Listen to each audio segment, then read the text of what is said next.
कोई भी पर्सन जो अच्छा सक्सेसफुल है वो सबसे ज्यादा वेल्दी या रिच किस दिन होता है? ये सैलरी डे पे डे की बात तो नहीं हो रही? आज की तारीख में सबसे ज्यादा आदमी रईस या अमीर या वेल्दी उस दिन होता है जिस दिन वो मरता है। 55-60 की उम्र में आपके पेरेंट्स तो चले गए ऊपर, बच्चे डिस्ट्रीब्यूट हो गए, कोई यूएस पढ़ रहा है, कोई चला गया नौकरी कर रहा है, इंडिया में कहीं और नौकरी कर रहा है, होता है आपके साथ हो। अब मुंह में दांत नहीं, पेट में आंत नहीं, बैंक में 5-10 करोड़ पड़ा है, क्या करोगे उसको? वेल्थ का करना क्या है लाइफ में? आप पैसा एंजॉय कब करते हैं? जब आपके बच्चे आपके साथ में हैं और आप उनके अंदर घूमने जा सकते हैं, पेरेंट्स के साथ घूमने जा सकते हैं। वो एज होती है 40 से 55 रफली। अगर आप 2-2.5 करोड़ रुपए को ठीक से इन्वेस्ट करें ओवर 2-3 साल धीरे धीरे करके, जिससे कि एक आध मार्केट के अप डाउन निकल जाए, तो उसमें आप 2 लाख रुपए पैसिव इनकम निकाल सकते हैं। वो कौन सी इन्वेस्टमेंट चॉइसेस या हैबिट्स हैं जिससे पैसिव इनकम सोर्सेज शायद किल ही हो जाए? मैक्सिमम लोगों की प्रॉब्लम क्या आती है, वो करोड़ की वेट करते रहते हैं और वो करोड़ दब जाता है घर की ईएमआई और गाड़ी की ईएमआई में। ये सबसे ज्यादा आपका ड्रेन करते हैं पैसिव इनकम सोर्सेज को बनाने में। आजकल तो रील पे आके लोग सोशल मीडिया पे इतना कंफ्यूज कर देते हैं ना, वो कंपाउंडिंग का फॉर्मूला लगा के। ये कंपाउंड नहीं किया तो तुम्हें तो तिहाड़ जेल में डाल देना चाहिए, तुमने कंपाउंड नहीं किया। वो compounding theory in life it happens, it is not planned.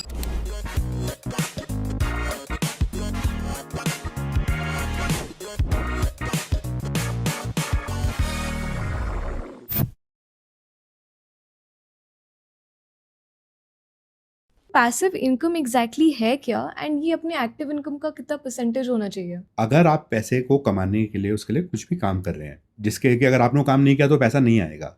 जैसे अभी मैं सुबह आया तो आते वक्त गाड़ी में ही देखा, मैंने अपनी कार में देखा कि एक एक्सिस बैंक मैसेज आया है कि भाई this amount has been credit to your account. वो एक बॉन्ड का रिटर्न था, तो शनिवार को भी आ गया। मैंने उसको कुछ काम नहीं किया, तो वो एक पैसिव इनकम है। पर यहीं पे अगर मैं मंडे मॉर्निंग बैठ के कुछ ट्रेड ले रहा हूँ, मैं मान लीजिए कुछ इन्वेस्टमेंट बीटीएसटी ट्रेड लिया है कि आज खरीदा है कल बेचा है, या इंट्राडे कर रहा हूँ, अगर मैं उस टर्मिनल पे नहीं बैठा, अगर मैंने वो ट्रेड नहीं लिया तो मेरे को पैसा नहीं आएगा। तो वो मेरी एक्टिव इनकम है। राइट, मतलब अगर रियल टाइम इन्वॉल्वमेंट है आपकी, आपके टाइम की, आपकी एनर्जी की, then it's not passive income, Yes. It is active income. जो आपका दूसरा क्वेश्चन था कितना पैसिव कितना एक्टिव, ये थोड़ा टफ क्वेश्चन है, ये आपकी सिचुएशन पे डिपेंड करता है। जैसे आज की टाइम वैल्यू मनी के हिसाब से अगर कोई भी आदमी अपनी रिटायरमेंट कोई भी अमाउंट डिसाइड करता है, जो मैं अपर मिडिल क्लास की अगर बात करूं तो रफली हर कोई 5 करोड़ से 10 करोड़ की कोशिश करता है आजकल। जब आपके से एक रीजनल पैसा आ जाता है तो आपके पास ज़्यादा से ज़्यादा पैसा पैसिव इनकम में जा सकता है। मतलब आपको लाइफ में कितना बड़ा पहाड़ बनाना है, ये मेरा एक फेवरेट टर्म है कि जब आप पैसा कमा के इन्वेस्ट कर रहे हैं तो आप अपने पीछे एक पहाड़ बड़ा कर रहे हैं।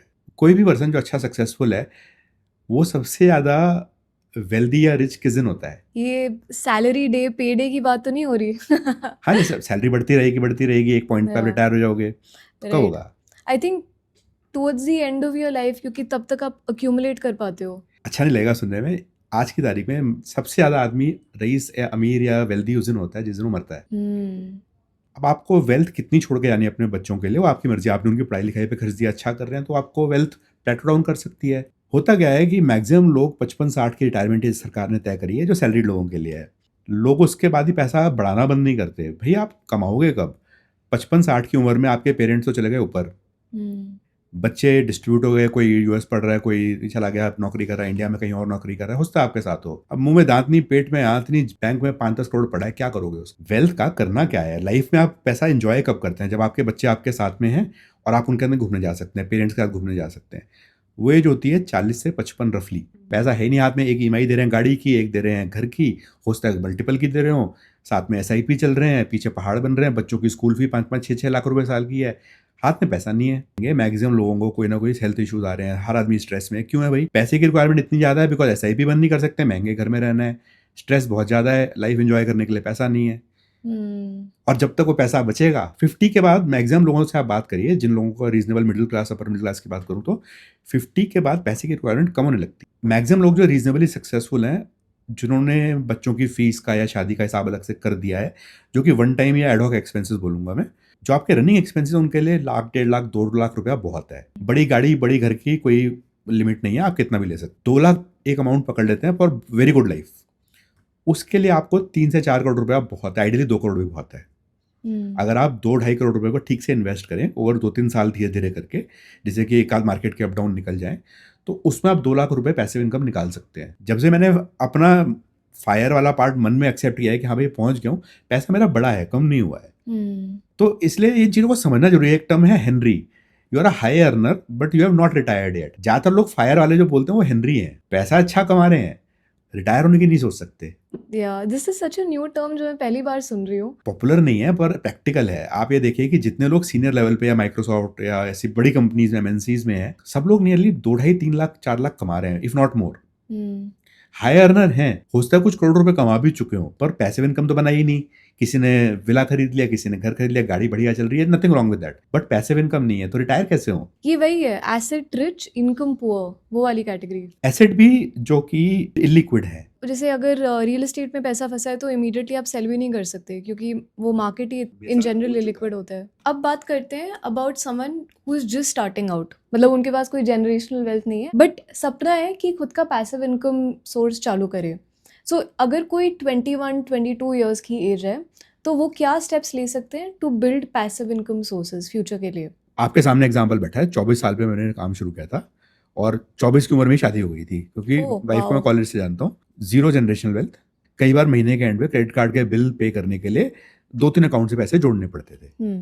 फादर रिटायर्ड थे, तो ऐसा नहीं कि डबल इनकम आ रही है, वाइफ और मैं दोनों ही करते थे। रियल एस्टेट भी पहली इन्वेस्टमेंट में लोग एक अपार्टमेंट खरीदते, मैंने 2 खरीदे थे। खतरों के खिलाड़ी। तो सारी गलतियां करी हैं लाइफ में। सारी चीज़ें हार्डवेयर सीखी हैं, पर पॉइंट ये है कहने का कि उस टाइम पे ही लगता था कि भाई ये दोनों लोगों की तनख्वाह के हिसाब से तो हमारे एस्पिरेशंस नहीं पूरे होने वाले। तो मेरा एक फेवरेट जो एग्जांपल है वो मैं रिपीट कर रहा हूँ कि आप छोटे एक्सपेंस सोच लीजिए कोई भी। जैसे इंटरनेट का एक बिल आता है, मैक्सिमम लोगों का इंटरनेट 128 Mbps टाइप या 64 Mbps ऐसे चलता है। यूट्यूब मैक्सिमम लोग आप देख लीजिए प्रीमियम यूज़ नहीं करते, उसका कॉस्ट कितना है, 150-200 रुपये महीना नहीं खर्चा करते। ये 3-4 एक्सपेंस ला के आप 1000 रुपये बना लीजिए कि 1000 रुपये में मैं घर में 2-3 चीज़ों को जो मैं बहुत यूज़ करता हूँ उनको इंप्रूव कर सकता हूँ। जैसे नेटफ्लिक्स की क्वालिटी इंप्रूव कर ली, यूट्यूब प्रीमियम लेयर्स में ऐड नहीं आएंगे, और इंटरनेट फास्ट कर लिया प्रोडक्टिविटी बढ़ाने के लिए। तो ये 3 चीज़ों का 1000 रुपये एक्सपेंस मान लीजिए महीने का। तो 1000 रुपये महीने का अगर आपको तनख्वाह से नहीं खर्चना है तो आपको कितना इन्वेस्टमेंट चाहिए? तकरीबन 1,20,000 रुपया। बहुत मुश्किल नहीं है इकट्ठा करना आज की तारीख में। SWP डाल दीजिए हर महीने 1000 रुपये का, 1,20,000 रुपये, खत्म ही नहीं होगा कभी। ये काफी बढ़िया हैक है to at least start somewhere. Problem को तोड़ दीजिए ना छोटा छोटे टुकड़ों में। मैक्सिमम लोगों की प्रॉब्लम क्या आती है, वो करोड़ की वेट करते रहते हैं, और वो करोड़ दब जाता है घर की ईएमआई और गाड़ी की ईएमआई में। मैक्सिमम लोगों का आजकल घर और गाड़ी की EMI by the time they are in the industry for 2-3-4 years चालू जाता है। ये सबसे ज्यादा आपका ड्रेन करते हैं पैसिव इनकम सोर्सेज को बनाने में। जितना भी बनता है वो खर्चे तनख्वाह से नहीं आएंगे। 2 एलिमेंट है, एक तो आपका लाइफस्टाइल अच्छा रहेगा, आपको कॉम्प्रोमाइज कुछ चीज़ों में नहीं करना पड़ेगा। जैसे मैंने एग्जांपल लिया, यूट्यूब अगर कोई इंसान बहुत यूज़ करता है, स्पेशली पॉडकास्ट अगर देखता है, नॉट जस्ट एंटरटेनमेंट, तो ऐड नहीं आएंगे, दिन का कुछ समय तो बचेगा।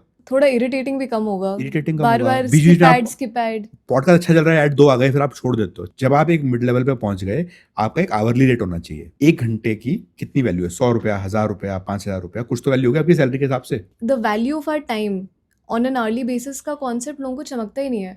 दे will spend 1 hour figuring out कि 500 रुपये कहाँ बचा सकते हैं फ्लाइट टिकट में, नॉट रियलाइजिंग कि वो कूपन ढूंढने में ही मतलब 1-2 घंटे लग जाते हैं, और बाद में उसमें कोई ना कोई हैंडलिंग चार्जेस लगा देंगे। वही फिर वो एनीवे नेगेट हो गया। आप जेप्टो पे खरीदो 150 रुपया कूपन मिलेगा, बिल उतना ही आएगा। हाँ एग्जैक्टली। जेप्टो का तो अलग ही कहानी है, अभी इतने सारे पोस्ट आ मैं रहे हैं। जेप्टो से खरीदता हूँ, सामान खरीदता हूँ, बट वो एक कन्वीनियंस है, हाँ, उसको ऑप्टिमाइज करने का कोई सेंस नहीं है। Let's talk about the common mistakes जो लोग करते हैं when they trying to build passive income streams. वो कौन सी इन्वेस्टमेंट चॉइसेस या हैबिट्स हैं जिससे पैसिव इनकम सोर्सेज शायद किली हो जाए? मैं एक एग्जांपल लेकर इलस्ट्रेट करता हूँ। अगर मैंने कोई सा भी आप ब्लू चिप उठा लो, Reliance, HDFC bank, ICICI bank, कोई सा भी ब्लू चिप उठा लो, मैंने 24 साल की उम्र में अगर वो ले लिया होता तो आज मुझे 10-15% डिविडेंड दे रहा होता। ब्लू चिप टिपिकली 0.5-1% के ऊपर डिविडेंड नहीं देते, right? Correct.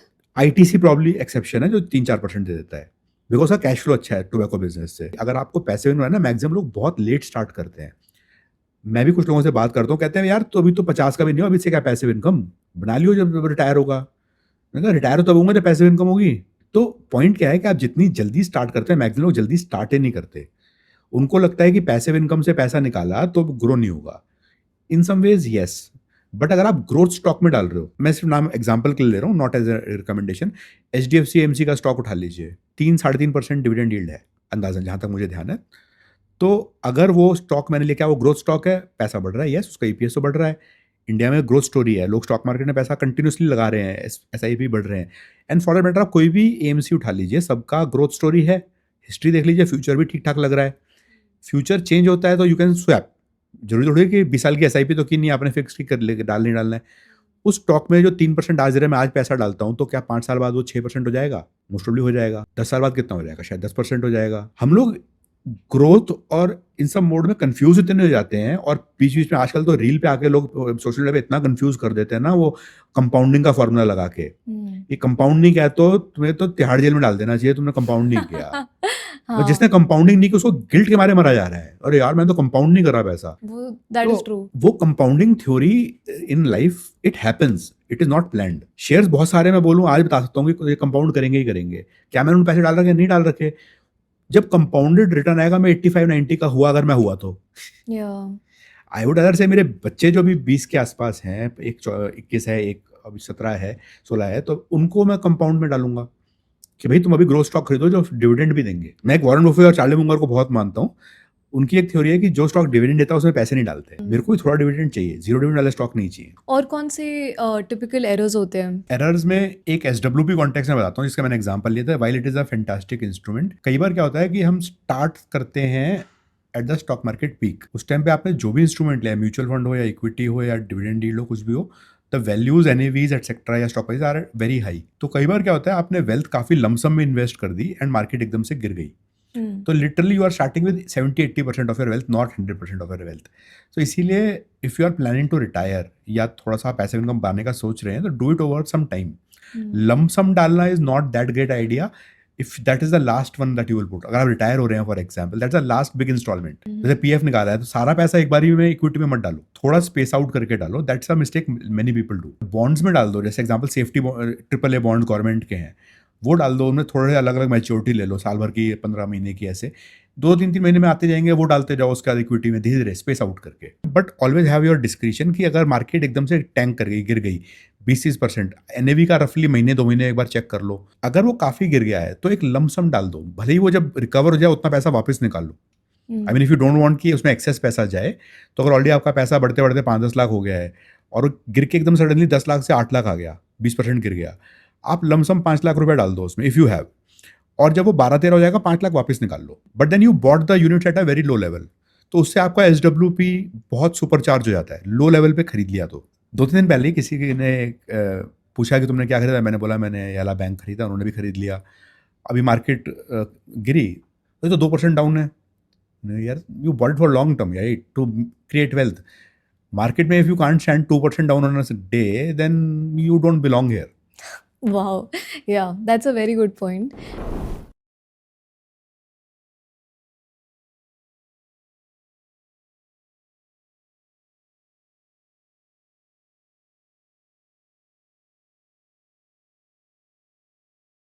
Investment in securities market are subject to market risks. Read all the related documents carefully before investing. Please read the risk disclosure documents carefully before investing in equity shares, derivatives, mutual fund, and or other instruments traded on the stock exchanges.